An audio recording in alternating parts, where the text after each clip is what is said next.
Hello and welcome. In this video, we're going to take a look at inverse functions. Now, it takes a special kind of function to have an inverse. Not every function has an inverse function. An inverse function is essentially going to be reversing the process of what has happened when we apply the function to x. When we get a result, f of x, the inverse function is going to take that result and work our way back to give us x again. However, it takes a special kind of function for that, which we call a one-to-one function. So let's start off by taking a look at what a one-to-one function is. Now, a one-to-one function is some function where if we pick any a and b in the domain of that function, if a and b are not the same value, then f of a and f of b are also not the same value. It has this property where if a and b are chosen along the x-axis here, somewhere in the domain, and we know where f of a is, and that's some point up here. Let's say that's your f of a. And we know what b is. F of b is somewhere down here, let's say. Then at no point can those two have the same y-coordinate. F of a can't equal f of b. So the function can't actually cross a horizontal line. So you can kind of imagine like a little horizontal line here.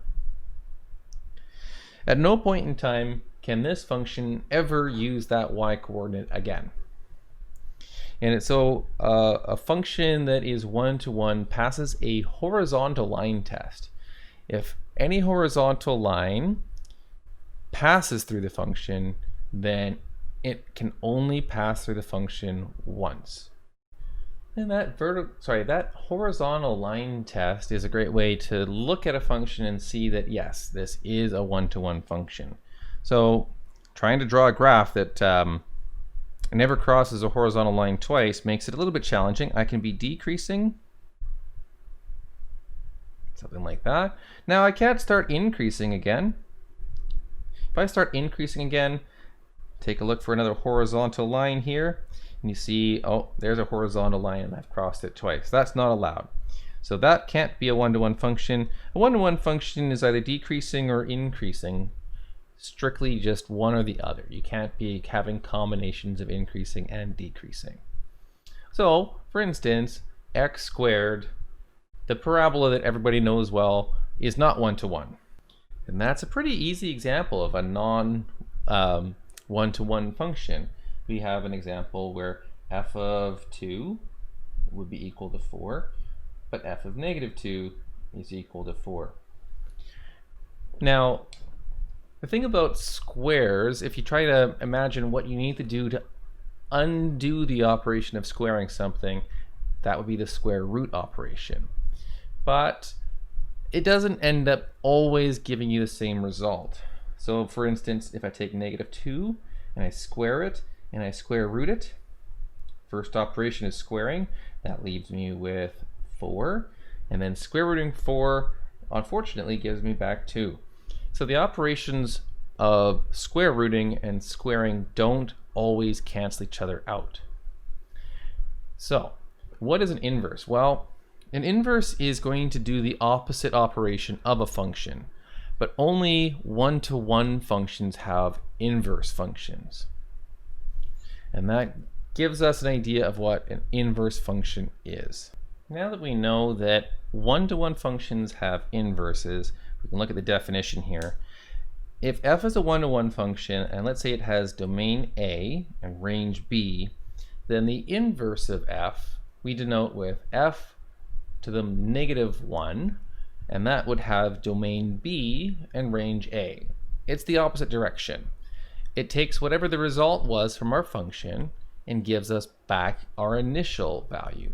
So in this diagram here, we've got the domain as being a set of numbers in blue, which is A, and if you choose a value from the domain x, and you plug it into the function f, let's say you get a value y. Now if you take y and you plug that value into the inverse function, it will give you the result x. So it completely undoes the result of applying the original function. So this is the real definition over here on the right. the inverse function is defined through some sort of equivalence relationship. F of x equals y is equivalent to the inverse of y being equal to x. For instance, if you just had a table of values and you were to pick a value of x in the domain of f and apply the function f of x to it, then we'd get a few points on our graph. So let's say when I plug 3 into my function, I get a point in the set b, which would be 2. And let's say I plug a number 5 into my function, and I get the result 6. And if I plug in the value 6 that's in the domain of f, let's say I get the result 9. Now, if I were to choose those values and plug them into the function, I should get the exact opposite. So here's my function. Typically, we still write f of x equal f to the minus 1 of x. That's typically what we write, is we let the variable be x. But this time, I'm going to be choosing values from the set b. Now, because I know that when I plug 3 into f, I get 2, that means if I choose 2, which is in the domain of the inverse, I should get the result 3. And if I plug 6 into the inverse function, I should get 5. And if I plug 9 into the inverse function, I should get 6. And the ordered pairs are in the reverse order. And that actually makes graphing inverse functions very easy. Every point here, if I had, let's say, x and y, or better yet, why don't we say, if I have a point a, b, then on the inverse function, I will have b comma a. That's going to help us when we're trying to graph things. And that means, well, what happens when you reverse an ordered pair? What is that going to look like when you try to graph things? If I have, let's say, a here and b up here, this would be the point a comma b. If I reverse the order, well, you can see b kind of looks like 3 here. I'm going to go 3 units over, so somewhere around here. That would be b along the x-axis, and here would be a along the y-axis, and this would be the coordinates b comma a. It has this nice result that actually, if you were to take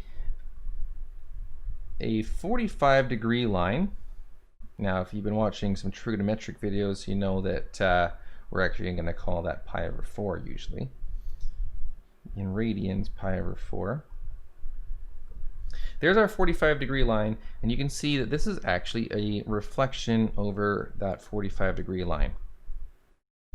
But being a linear function, you can take a look at the slope of that diagonal line. It has a slope of 1. And you can look at the y-intercept of that diagonal line. It has a y-intercept of 0. So this line has the equation y equals x. So a property of inverse functions is that they are reflections over the line y equals x. All right, now we're going to dive into the inverse of exponential functions, which gives rise to logarithmic functions. We're going to take a look at the inverse of trigonometric functions. But how about just a basic algebraic operation? Let's see if we can take the inverse of that. And we know that we can't do the inverse of x squared, so I'm going to use a function that has x cubed. And x cubed is always increasing except for 1 point, and that would actually be a 1-to-1 function. If you graph x cubed, then you can see it passes this horizontal line test. Here is a function that involves x cubed. F of x equals 2x cubed minus 2. And here are some steps that you can follow in order to find the inverse of some algebraic function like this. Well, first of all, let's rewrite that so that we have the y-coordinate equals 2x cubed minus 2. And once you've got this listed as the y-coordinate equals 2 times the x-coordinate cubed minus 2, remember that when we're looking for the inverse, the x and y coordinates are going to swap. So let's do that right now. Let's set x equal to 2y cubed minus 2. Now it's your job to try to solve that for y, which is only a couple steps long. And once you get to the step where you have y cubed by itself, now you're going to have to get rid of that cube. Now luckily, the cubed root of a cubed is simply equal to a. They cancel each other out. That property unfortunately doesn't work when you use the square root of a squared. That's actually equal to the absolute value of a. We won't be able to get a inverse properly of a quadratic, but we can look for the inverse of a cubic in this case. So let's cube root both sides and end up with y equals the cube root of x plus 2 over 2. And once you've done that, let's put this back into function notation. In this case, we can write it as inverse function. And there you have it. There's the inverse of our function f. It's every operation, but in the reverse order. And the two graphs, if you were to graph both functions, would be reflections over the line y equals x. And with that, we'll be able to take a look at a whole variety of functions. And if they are one-to-one, then we can take a look at their inverse functions, which then opens up the gateway to many more functions as well. And in the case of what we'll see later on with trigonometric functions, even though some functions aren't one-to-one, if we were to just restrict their domain a little bit, we can kind of come up with a one-to-one equivalent function that does have an inverse. So, this is all going to come up to be very useful when we're taking a look at if we've gone through the process of applying some interesting function to x, what's the opposite of it? We can use that to solve equations. Well, stay tuned. So, thanks for watching this video, and I'll see you again in the next video.